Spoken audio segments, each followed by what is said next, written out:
visitando pela primeira vez, seja muito bem-vindo. Esperamos que você também seja encontrado por Jesus nessa manhã aqui. No final, passa lá, pega uma lembrancinha da nossa igreja para você. Nós estamos caminhando ao longo do mês passado e talvez mais alguns domingos com essa série de mensagens, Encontros com Jesus. Já tivemos vários encontros aqui que foram edificantes, que nos abençoaram, e hoje nós iremos para mais um encontro. Eu gostaria de convidar você a ler comigo ou abrir a sua Bíblia, se você quiser, aí em Lucas capítulo de número 24. Nós iremos refletir sobre esse encontro de Jesus com dois homens. Eu confesso que esse é um dos meus textos prediletos da Bíblia. A senha do Wi-Fi da minha casa já foi essa referência bíblica, de tanto que eu gosto desse texto e o quanto ele fala comigo. Sempre que eu paro para pensar nele, eu aprendo novas coisas. E hoje eu gostaria de compartilhar ele com vocês. Lucas capítulo 24, versículo 13, nós temos projetado na tela, você também pode acompanhar aí na sua Bíblia. Diz o seguinte: E naquele mesmo dia, dois deles estavam caminhando em direção a um povoado chamado Emaús, que ficava a cerca de 11 quilômetros de Jerusalém. E iam dialogando sobre todos os fatos recentemente ocorridos. Enquanto trocavam ideias e discutiam, o próprio Jesus se aproximou de ambos e começou a caminhar com eles. Entretanto, os olhos deles foram impedidos de reconhecê-lo. Então, ele lhes questionou: O que vos preocupa e sobre o que ides discutindo durante vossa jornada? Eles pararam entristecidos. No entanto, um deles, chamado Cleopas, replicou-lhe: És o único, porventura, que, tendo estado em Jerusalém, ignora os acontecimentos desses últimos dias? Ao que lhes indagou: Quais? E eles começaram a lhes explanar. Ora, o que ocorreu a Jesus, o Nazareno, que era varão profeta, poderoso em obras, em palavras, diante de Deus e de todo o povo. E com os chefes dos sacerdotes e as nossas autoridades, o entregaram para ser condenado à pena de morte e o crucificaram. E nós acreditávamos que fosse ele quem havia de trazer a total redenção a Israel. Mas hoje é o terceiro dia desde que tudo isso aconteceu. É verdade também que algumas mulheres seguidoras conosco nos assustaram. Foram de madrugada ao sepulcro, mas não encontraram o corpo de Jesus. Contudo, voltaram e nos relataram que tiveram uma visão de anjos que lhes asseguravam que ele vive. De fato, alguns outros seguidores entre nós foram ao sepulcro e encontraram tudo exatamente como as mulheres haviam informado, porém não viram a ele. Então lhes admoestou Jesus: Os tolos de entendimento e lentos de coração para crerem, ó tolos de entendimento e lentos de coração para crerem em tudo quanto os profetas já declararam a vós. Ora, não era imprescindível que o Cristo padecesse para que entrasse na sua glória? Então, iniciando por Moisés e discorrendo sobre todos os profetas, explanou-lhes o que a seu respeito constava em todas as Escrituras. Ao se aproximarem do povoado para o qual se dirigiam, Jesus fez com que ia continuar a caminhada, seguindo mais à frente. Porém, eles insistiam muito, rogando-lhe: Fica conosco, pois é tarde e o dia já está chegando ao fim. Então ele entrou para ficar com eles. E aconteceu que, quando estavam reclinados ao redor da mesa, tomando ele o pão, deu graças, partiu-os e deu a eles. Neste mesmo instante se lhe abriram os olhos e os reconheceram. Ele, contudo, desapareceu diante dos olhos deles. E questionaram-se entre si: Porventura, não nos queimava o coração quando ele, durante a nossa jornada, nos falava, quando nos explicava as Escrituras? E na mesma hora, levantando-se, retornaram para Jerusalém, onde encontraram reunidos os 11 e outros seguidores com eles. Ó Pai, muito obrigado por essa manhã, que o Senhor possa falar ao nosso coração a partir desta mensagem. É o que eu te peço em nome de Jesus. Amém. Semana passada nós vimos o encontro de Jesus com os 2 ladrões na cruz. E após esse encontro, Jesus morre, Jesus é sepultado. E Jesus tinha dado uma ordem a seus discípulos e seus seguidores uns dias antes, dizendo: olha, depois que eu morrer, vocês continuam em Jerusalém, continuem por aqui, porque Jesus já havia dito que o Filho do Homem deveria ser crucificado e logo após ele ressuscitaria. Porém, passado 3 dias, esses 2 homens decidem voltar para suas casas. E o encontro de hoje, eu nomeei como um encontro com a frustração. Por que eles decidiram voltar e tomar o caminho de Emaús e voltar para os seus lares, para suas velhas vidas? Porque em algum momento desses 3 dias eles se decepcionaram com o Salvador e com Jesus a quem eles estavam seguindo. Eles olharam e viram que, na verdade, tudo aquilo que Jesus havia pregado parece que não tinha acontecido. Já era o 3º dia, a Bíblia diz, o texto é claro em dizer que no 3º dia eles voltaram, ou seja, eles esperaram ainda por 3 dias, mas eles, frustrados, voltam para sua casa. Eles voltam para a sua velha vida. E assim somos muitos de nós em relação à nossa vida com Deus ou ao que a gente pensa sobre Deus. Muitas vezes a gente se decepciona com Deus. Muitas vezes a gente desiste de seguir a Deus. Quantas pessoas eu já tive a oportunidade de caminhar junto, onde pessoas que frequentavam a igreja e de repente abandonaram tudo. Recentemente uma pessoa me procurou de fora da cidade dizendo que de repente a sua esposa chegou para ele e disse: olha, eu não quero mais ficar casado, eu quero seguir a minha vida, eu quero viver o que eu não vivi lá no passado. Eu casei muito cedo e agora eu quero curtir a vida. Estou decepcionada com essa vida com Deus, com a igreja, enfim. E esse texto nos mostra claramente que a decepção deles para com Deus era porque eles tinham uma visão equivocada sobre quem é Deus e sobre quem era Jesus. E muitas vezes nós temos isso também. Nós queremos que Deus seja segundo a nossa imagem e semelhança. Nós queremos que Deus pense como nós, fale como nós e atenda todos os nossos desejos e vontades. Nós queremos criar um Deus que seja feito e moldado de acordo com os nossos desejos e necessidades. E muitas vezes o nosso Deus parece mais com aquela pessoa que você vê toda vez que você olha no espelho. Você já parou para pensar nisso?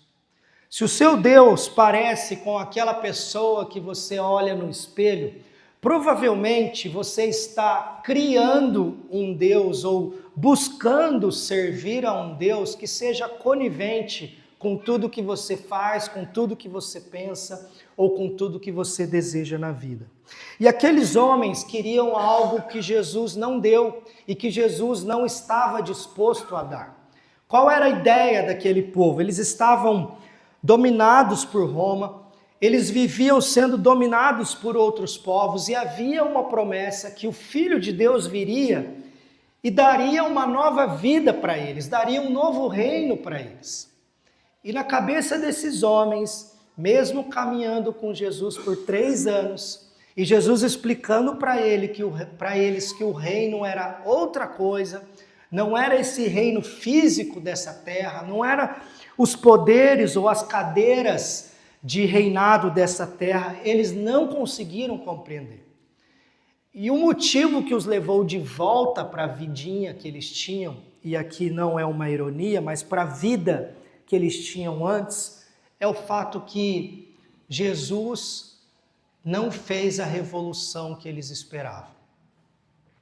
E muitas vezes nós queremos e vivemos dessa forma com Deus. Quando Deus não atende aos nossos desejos e caprichos, quando Deus ele não faz aquilo que nós pensamos ou aquilo que nós queremos, nós nos desanimamos com Ele. Nós entendemos que a vida em comunidade, que a vida na igreja parece que não faz mais sentido. Talvez essa seja a sua história, você esteja frustrado com Deus. E talvez a sua frustração seja porque você nunca conheceu de fato quem é Deus. Você nunca teve uma experiência com Jesus e você nunca entendeu a própria mensagem e o que a mensagem de Jesus quer nos dizer. E esse texto vai nos mostrar o que um coração frustrado com Deus ou com falsas expectativas sobre Deus, ele pode produzir em nós. E a primeira coisa que eu separei aqui é que nossas expectativas erradas sobre quem é Deus nos impede de ver que Ele está entre nós. Olha que interessante, aqueles homens caminhavam, e eu fico imaginando aqueles dois homens caminhando tristes, porque eles tinham a certeza que algo iria acontecer. Você já passou por um momento na vida onde você tinha certeza que uma notícia ia acontecer e essa notícia seria boa? E de repente você pega o resultado, você ouve aquilo e você fala assim, poxa, não aconteceu. Não deu certo. Palmeiras não ganhou o Mundial de novo. Que tristeza. A gente volta triste para casa. Mas aqui nós estamos falando de algo muito maior do que um jogo de futebol. Nós estamos falando de algo muito maior do que tudo. Era algo que aquele povo ansiava há vários anos, passava de geração em geração. Os pais contavam aos filhos, filho, um dia virá um homem, o Filho de Deus, e ele devolverá a nossa terra, ele nos colocará no poder de novo, ele estabelecerá um novo reino, e nós seremos modelo. Então eles cresceram com essa mensagem.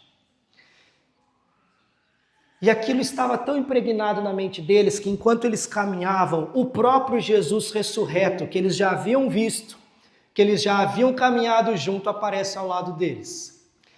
E Jesus chega para eles como quem não quer nada, e eu gosto de imaginar esse texto, eles caminhando por aquelas ruas, por aquela terra, e Jesus chega para eles e fala assim, e aí, o que vocês estão conversando aí? Sobre o que vocês estão falando? E eles olham para Jesus e falam assim, não é possível. Você é o único de Jerusalém que não é capaz de entender e de ver o que está acontecendo no nosso meio? Onde você estava? Onde está a sua cabeça? Será que a cidade só fala disso? O mundo só fala disso? Hoje você não é capaz de perceber o que aconteceu? E Jesus falou assim, explica para mim. E aqueles dois homens começam a contar para Jesus tudo o que estava acontecendo, sem reconhecer que Jesus estava caminhando ao lado deles. Muitos de nós continuamos sem ver a Deus porque continuamos buscando um Deus que quer satisfazer os nossos anseios e ansiedades. E aí nós não somos capazes de ver o Deus real que tem estado todos os dias ao nosso lado, caminhando conosco, nos ajudando nos tempos difíceis, celebrando as nossas conquistas, reorganizando o nosso caminho quando a gente erra, peca, quando a gente muda a rota, fazendo com que todas as coisas cooperem para o bem daqueles que o amam, ainda que nós não sejamos capazes de compreender no momento. Quando nós temos as nossas expectativas sobre Deus erradas, nós não percebemos e não somos capazes de enxergar que Deus sempre está presente na nossa caminhada. E que existe um plano que é muito maior do que esse plano que a gente é capaz de ver, que está sendo direcionado para o mundo e de forma individual para cada um de nós. Jesus havia dito para eles: olha, é necessário que o Filho do Homem morra, e quando ele morrer, ele ressuscitará após o 3º dia. E depois o meu Espírito descerá e vocês viverão um novo reino que já começa nessa terra, mas que será implementado e será realizado por completo em um tempo vindouro, de maneira eterna. Mas aqueles homens não foram capazes de entender isso, porque eles estavam focados em uma só vontade, em um só desejo. Na cabeça deles algo tinha que acontecer, e se não acontecesse aquilo, aquele homem, Jesus, não era Deus. E muitas vezes nós passamos a viver uma vida de relação com Deus e com Jesus dessa forma. Se Deus não resolve um problema, se Deus não age conforme a gente quer, se Deus não muda determinada situação das nossas vidas, nós começamos a duvidar se de fato Ele é Deus. Nós começamos a duvidar se de fato Ele é quem nós achamos que Ele é. E esse é o trabalho que o inimigo quer fazer em cada um de nós. Ele quer colocar dúvidas no nosso coração, para que nós olhemos para Deus e pensemos que Deus perdeu o controle da situação. Quantas vezes na pandemia nos perguntaram, eu como pastor, Deus perdeu o controle da história? Eu falei, não, Deus não perdeu o controle da história. Ele continua sendo Deus para além de tudo isso que está acontecendo. Ele continua sendo Deus para além de todos os problemas que nós vivemos na nossa vida. O grande problema é que a gente não consegue enxergar isso, porque muitas vezes nós estamos concentrados num Deus que foi criado à nossa imagem e semelhança.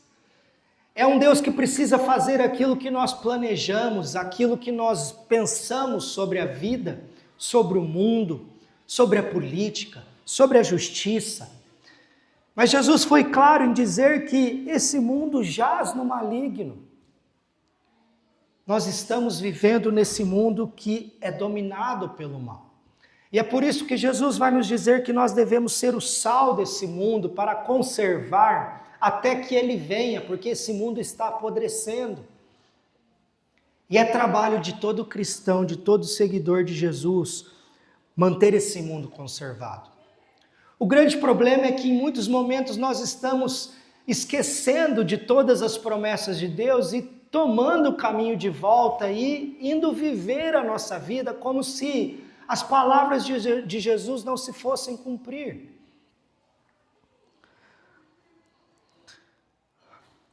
Quais as expectativas que você tem sobre Deus que tem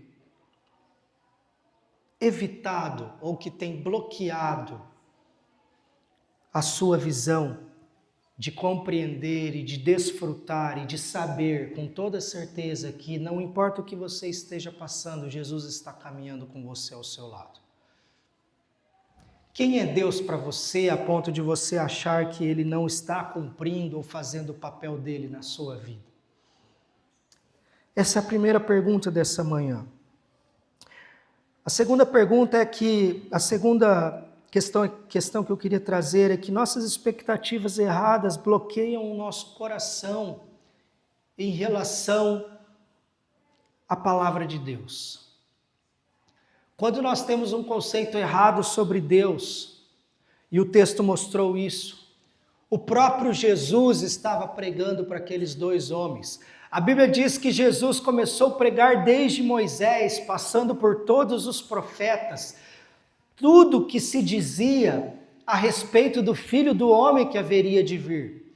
A distância era de 11 quilômetros, então suponhamos que Jesus ali os encontrou a partir do 2º quilômetro de caminhada. Foram 9 quilômetros aonde Jesus pôde pregar diretamente para eles. Você imagina ouvir uma pregação de Jesus?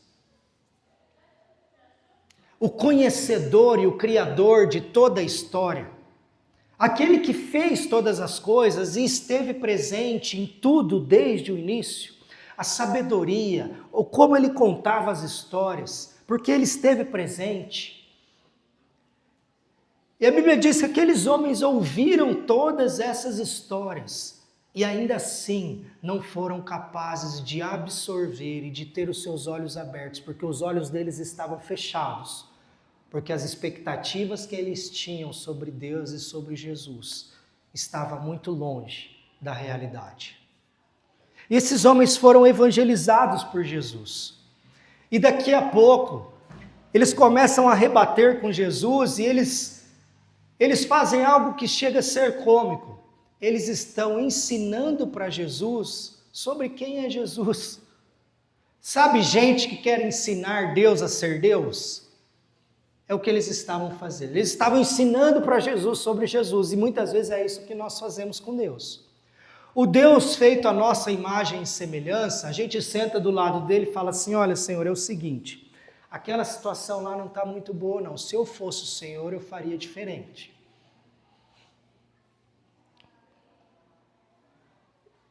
E é por isso que muitas pessoas se frustram com Deus, se frustram com a igreja, porque o que elas estão vindo buscar aqui não é uma relação com o próprio Deus, mas é uma relação utilitária. Recentemente vi uma reportagem, só um recorte daquela Andressa Urá, que ela havia se convertido, e ela dizendo que entrou na justiça depois contra a igreja, porque ela deu muito dinheiro para a igreja e não aconteceu o que ela achou que tinha que acontecer, ou não aconteceu o que o pastor prometeu que tinha que acontecer. Mas a pessoa que estava no podcast disse o seguinte, mas você deu dinheiro porque você quis. Não que eu acho correto dar esse dinheiro, tá, meus irmãos? Mas ele estava rebatendo, você não foi obrigado a dar. Ela falou, de fato não. Só que eles me disseram que se eu desse o dinheiro, eu seria curada. Meu pai seria curado. Minha família seria diferente. Ou seja, a relação com Deus sempre foi uma relação de utilidade. A gente serve na igreja para nós sermos abençoados. A gente vai à igreja para termos os nossos pecados perdoados. A gente faz o bem para não ir para o inferno. Mas a relação de verdade com Jesus e com Deus, ela está muito distante disso. Ela não pode ser uma relação utilitária onde Deus deixa de ser Deus quando Ele não realiza os caprichos e os desejos do nosso coração. Jesus falou para aqueles homens, mas a expectativa deles era tão distante que eles não foram capazes de entender a mensagem de Jesus. E é por isso que muitas pessoas têm o coração endurecido sobre Deus. Porque ouviram de alguém ou tiveram uma experiência totalmente distante do que a palavra de Deus diz, que os distanciaram de quem realmente Deus é de verdade. E na verdade, se você se frustrou com Deus, eu preciso te dizer que a sua frustração com Deus tem muito mais a ver sobre você do que sobre quem Deus é. Porque Deus não é capaz de frustrar ninguém. E se nós nos sentimos frustrados com Deus, é porque nós colocamos expectativas nele, das quais ele nunca nos prometeu. Tem gente que abandona Deus porque não foi curado de uma enfermidade, mas Deus nunca prometeu que Ele curaria todas as pessoas. Tem gente que abandona Deus porque passa por dificuldade financeira, mas Deus nunca disse que os seus filhos seriam prósperos financeiramente, no sentido de ter muito dinheiro.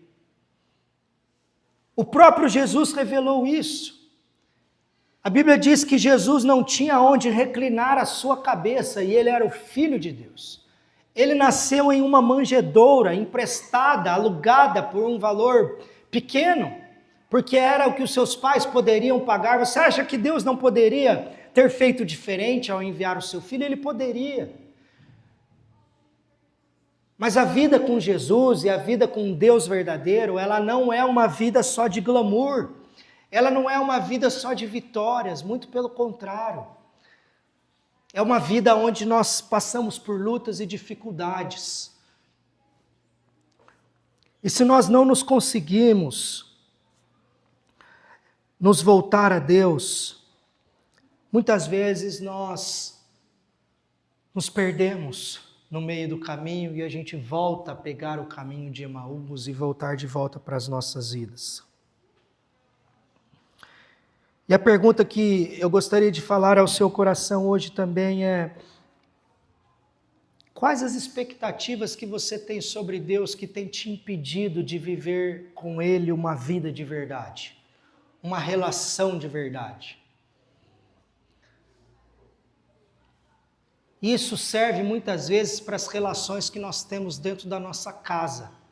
A gente coloca uma expectativa na relação que nós temos no nosso casamento, com os nossos filhos, com os nossos amigos, e muitas vezes a gente se frustra por causa da expectativa. Agora, pessoas podem nos frustrar. Pessoas podem nos magoar, mas o Deus Todo-Poderoso, o Criador de todo o universo, Ele não é capaz de fazer isso, porque a Bíblia diz que o plano que Ele tem para cada um de nós, a vontade que Ele tem para cada um de nós é boa, é perfeita e é agradável. O grande problema disso é que a gente olha para Deus de uma maneira tão equivocada às vezes, que nós não somos capazes de ver que a vontade dele está sendo realizada em nós e que isso findará de uma maneira boa, perfeita e agradável. Nós estamos no meio da história e nós não somos capazes de ver o fim. E é por isso que muitas vezes nós nos distanciamos e nos revoltamos com Deus, porque nós estamos vendo uma obra inacabada. Você e eu somos uma obra inacabada. A história de Deus ainda é uma obra que não chegou ao seu fim. Jesus foi um ponto super importante dessa obra, foi o início da redenção. Chegará um dia em que tudo o que ele falou irá se consumar. E isso não muda o fato de você acreditar ou não. Você crer ou não muda a história. Não é como o segredo que se você ficar dizendo para o universo vai te devolver melhor. Não, a palavra de Deus irá se cumprir, a questão é quando. E aliás, ela está se cumprindo dia após dia.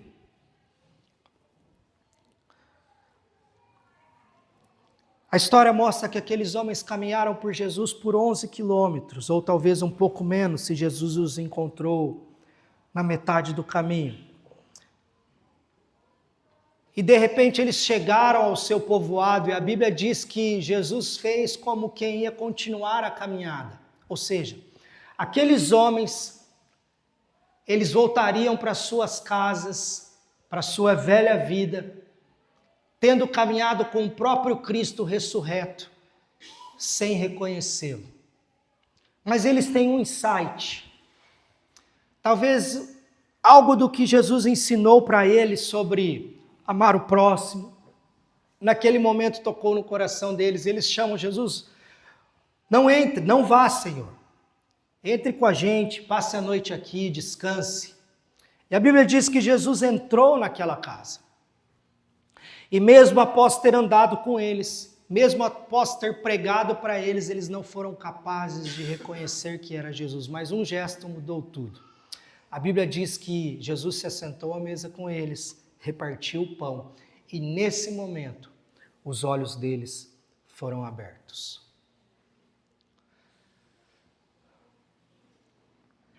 Aqui eu gosto de uma premissa que é muito importante. Muitas vezes nós estamos querendo pregar para as pessoas, falar.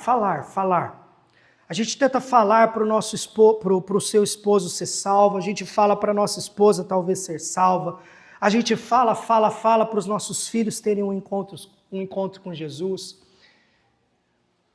Mas a pregação de Jesus não foi capaz de demover a dureza do coração deles. Agora, um gesto, uma atitude foi capaz. Isso me mostra que muitas vezes a melhor forma de pregar para as pessoas que nós amamos e que estão longe de Jesus é vivendo o Evangelho de Jesus. É vivendo o que Jesus nos ensinou, de boca fechada. Porque em muitos momentos, a vida vale mais do que palavras. Muitas vezes você vai ser a Bíblia que a pessoa vai ler. E eu te pergunto, que Bíblia que ela está lendo? Eles se lembraram daquele gesto porque Jesus disse na última ceia o seguinte: olha, façam isso em memória de mim sempre. Antes de morrer, Jesus disse a seus discípulos: façam isso em memória de mim. E é bem possível que os discípulos contaram isso para eles. Se eles não estavam nesse momento ali entre os 12, provavelmente não estavam, os discípulos contaram: o mestre fez algo que a gente não entendeu muito bem. E a nossa vida precisa ser uma vida de exemplo, uma vida onde as pessoas possam olhar para nós e ver Jesus em nós. E não adianta nós queremos enfiar Jesus goela abaixo das pessoas, porque o próprio Jesus pregou para esses homens, eles estavam com o coração e com os olhos vendados, mesmo andando com o próprio Jesus, porque as expectativas deles eram erradas sobre Jesus. E agora Jesus simplesmente com um gesto, com um simples gesto, mas que tem... é carregado de simbolismo, é carregado de presença do próprio Deus. Eles têm os seus olhos abertos. E é possível que os olhos de pessoas que você tem orado muitas vezes serão abertos a partir do seu testemunho na vida deles. Às vezes eles já cansaram de te ouvir, mas não te veem viver. E nós precisamos viver o Evangelho de Jesus. Gostaria de trazer uma história para a gente caminhar para o final de uma mulher que sofreu um acidente. O nome dela é Joni Tada, uma jovem de 17 anos, americana, cheia de planos, ativa, uma mulher, uma jovem com fé em Jesus. E ela foi fazer um salto ornamental, bateu a sua cabeça e ela ficou tetraplégica. Em um dos seus livros e entrevistas, ela fala que ela se revoltou na cama do hospital, ela exigia de Deus uma cura, afinal de contas ela era filha de Deus, e por que Deus não a curava? Ela tinha uma vida toda pela frente, se ela fosse curada ela poderia testemunhar sobre Deus para todas as pessoas, Deus seria exaltado. Mas chegou um momento que Deus não atendeu às expectativas dela. Ela começou com uma grande fé que ia ser curada, mas o tempo foi passando e as coisas não aconteciam. E ela entrou numa profunda depressão, numa raiva contra Deus. E ela não conseguia enxergar que Deus estava caminhando ao seu lado. Porque a expectativa que ela tinha sobre Deus é que Deus teria que curá-la. Que Deus teria que fazer algo, inclusive isso serviria para que Deus fosse propagado, para que Deus fosse louvado e para que Deus fosse visto por outras pessoas. Mas teve um dia que ela fez uma oração. Amargurada na sua cama, ela diz que orou dessa forma: Deus, se eu não posso morrer, me ensina a viver. E eu trouxe um breve testemunho dela do que aconteceu a partir dessa oração. Bem-vindos, eu sou Joni Eareckson Tada. E eu estou tão contente que o William Silva, do John & Friends, Texas, tenha me pedido para falar um pouco sobre o nosso ministério. Quando eu quebrei meu pescoço no acidente de mergulho há longo tempo, em 1967, eu nunca sonhei que um dia Deus usaria minha deficiência para iniciar um alcance global para pessoas com deficiências e suas famílias. Naquela época, muitos anos atrás, eu estava tão deprimida. Eu não queria viver sem usar minhas mãos ou minhas pernas. Mas Deus usou amigos cristãos para amolecer meu coração e me ajudar a imaginar um futuro mais esperançoso. E começou com Tessalonicenses capítulo 5, versículo 18, que diz: em tudo dai graças, porque essa é a vontade de Deus, em Cristo Jesus, para convosco. Meus amigos me disseram para começar a agradecer pelas pequenas coisas, como Minha cama de hospital ficar perto da janela, ou o fato de que eu conseguiria sair da cama para uma cadeira de rodas. Aprendi a agradecer pela minha família, pelos meus amigos e em pouco tempo, vou lhe dizer, um milagre aconteceu. Eu comecei a me sentir grata. As palavras de Deus tornaram-se o centro da minha vida, minha fonte de esperança e um lugar de conforto, paz e orientação. Muitos anos depois, quando o livro Johnny foi publicado, talvez alguns de vocês tenham lido a história da minha vida, eu pedi a Deus para me ajudar a estabelecer um ministério que atenderia as pessoas com deficiências e suas famílias que estavam sendo ajudadas pelas lições que aprendi na minha cadeira de rodas. E agora, quase 40 anos depois, Johnny and Friends está ajudando famílias com necessidades especiais em todos os Estados Unidos e no mundo todo, especialmente na América Latina. Realizamos esse ministério através do Wheels for the World, onde recolhemos cadeiras de rodas usadas, mais funcionais, que são remodeladas por detentos em prisões americanas. E então, reunimos fisioterapeutas cristãos para viajarem conosco e com nossas cadeiras de rodas a países como China, Tailândia, Romênia, Peru e Guatemala, México e, sim, até o Brasil. Ajustamos cada cadeira de rodas para uma criança ou adulto com deficiências que não possui o dom da mobilidade. E mais, nós damos Bíblias em suas próprias línguas e os conectamos com igrejas evangélicas que vão aceitá-los e as suas famílias. É um alcance maravilhoso no qual compartilhamos a mensagem da salvação de Jesus Cristo com cada destinatário da cadeira de rodas e suas famílias. Também fazemos retiros familiares nos Estados Unidos e em outras nações em desenvolvimento. Um retiro familiar Johnny and Friends significa 5 dias de diversão e comunhão para crianças e adultos com deficiências e suas famílias. Temos dança de cadeira de rodas, natação para crianças com deficiência, arte e artesanatos, tempo para a palavra de Deus, oportunidade para os pais serem aconselhados a partir da Bíblia e muito mais. Finalmente, na América Latina, temos o treinamento Além do Sofrimento. Esse curso de estudos para líderes cristãos, indivíduos e famílias foca na soberania de Deus, sobre deficiências como autismo ou síndrome de Down, espinha bífida, cegueira e aqueles que são resultados de lesões. O treinamento realmente ajuda o cristão a entender o propósito de Deus e o sofrimento e responde perguntas difíceis sobre cura milagrosa. Muitas deficiências não se curam de suas aflições. Então, qual o plano de Deus? O que a Bíblia diz? Todos esses programas ótimos do Johnny and Friends refletem o coração de Jesus. Em Lucas capítulo 14, quando o nosso Salvador nos diz para sairmos, encontrar um deficiente, os acolha, faça e você será abençoado. Deus tem o coração para o fraco e necessitado, e Ele ordenou à sua igreja a tratar aqueles que aparentam ser mais fracos com uma honra especial.